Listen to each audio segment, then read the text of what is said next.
Ate, luto na tayo. Okay.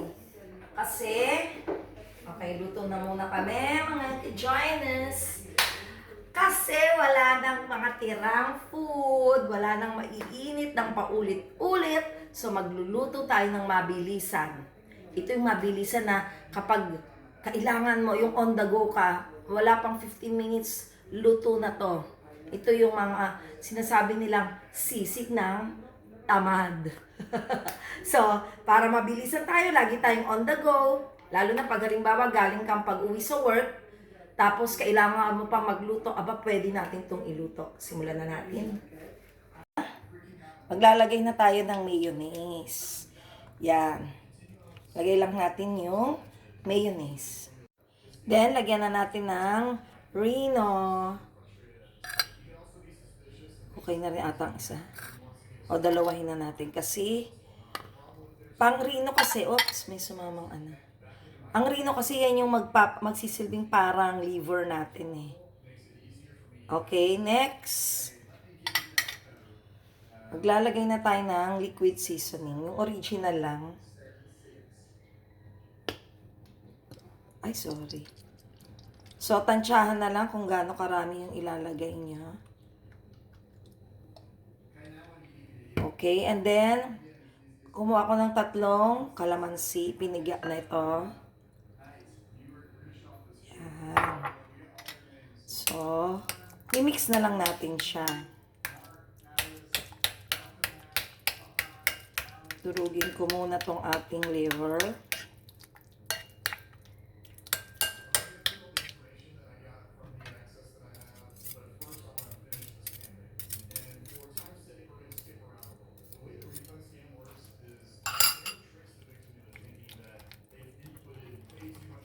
Okay, imimix nating mabuti. Saka natin siya isasama sa ating giniling. So, maglagay na tayo ng mantika.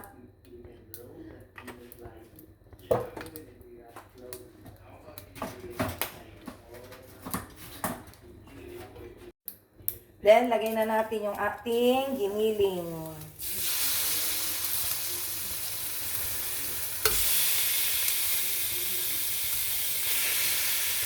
Isang kilo na to kasi malakas kumain ang mga kids ng giniling.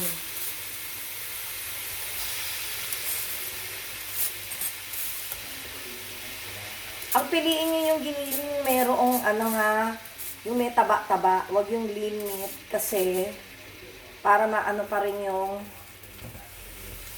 yung taba para sa giniling. So, intayin lang natin tong mag-brown. Okay, yan, medyo brown na siya.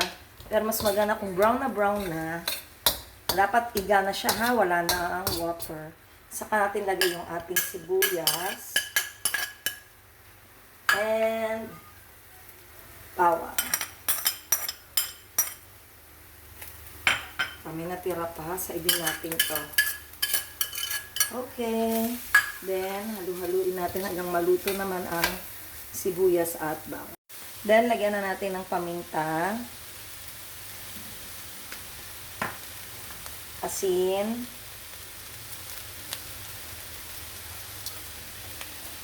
Then, yung ating liquid seasoning.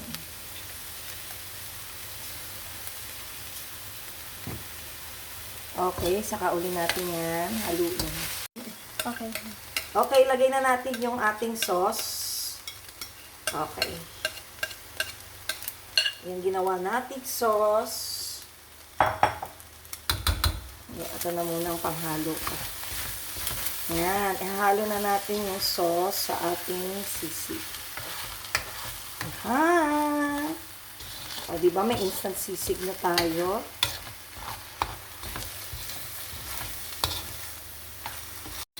Okay, so kita nyo naman, lutong-luto na ang ating giniling. Maglalabasan ng mantika niya na, try nyong bawasan ng yung mantika. Pwede naman.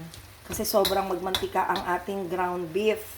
Ngayon, kung medyo natatabangan kayo, kayo na ang mag-adjust kung paano ang inyong panlasa.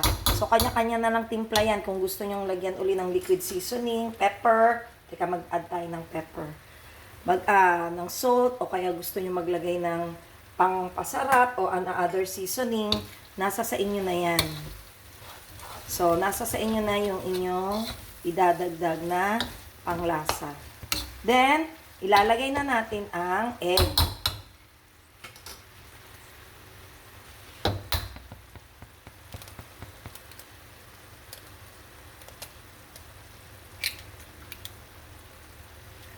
Isang egg lang ba? Kaya na. Dalawa. Dalawahin na natin. Okay. Uy. And then, i-mix na lang uli natin. Yan.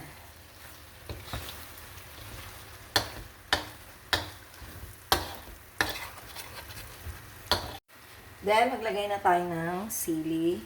Kung gusto nyo ng mas maanghang, pwede kayo maglagay ng red na sili o siling labuyo. Pero ito siguro okay na to para sa mga kids. So, intayin lang natin ng sandali para medyo maluto yung sili. And then, voila! Tapos na. So, ito ng ating giniling ng mabilisan. Then, garnish lang tayo ng onion leeks. Para may green grass of hope. Okay. Yay! Ibang bilis-bilis lang mga ka-joiners. Ito yung sisig na mabilisan lamang. So, hindi to yung mga talagang kailangan yung mukha ng baboy. Tinali ko ng hair ko ha. So, mainit magluto eh. So, ayan. Ito na ang ating sisig na pangmabilisan. Okay? So, pasukan na tomorrow. Sa Saturday ngayon, Sunday. And then, pasukan na, pwede na tong pangbaon. So, paano mga ka-join us? Always remember, happiness is joy. Bye-bye!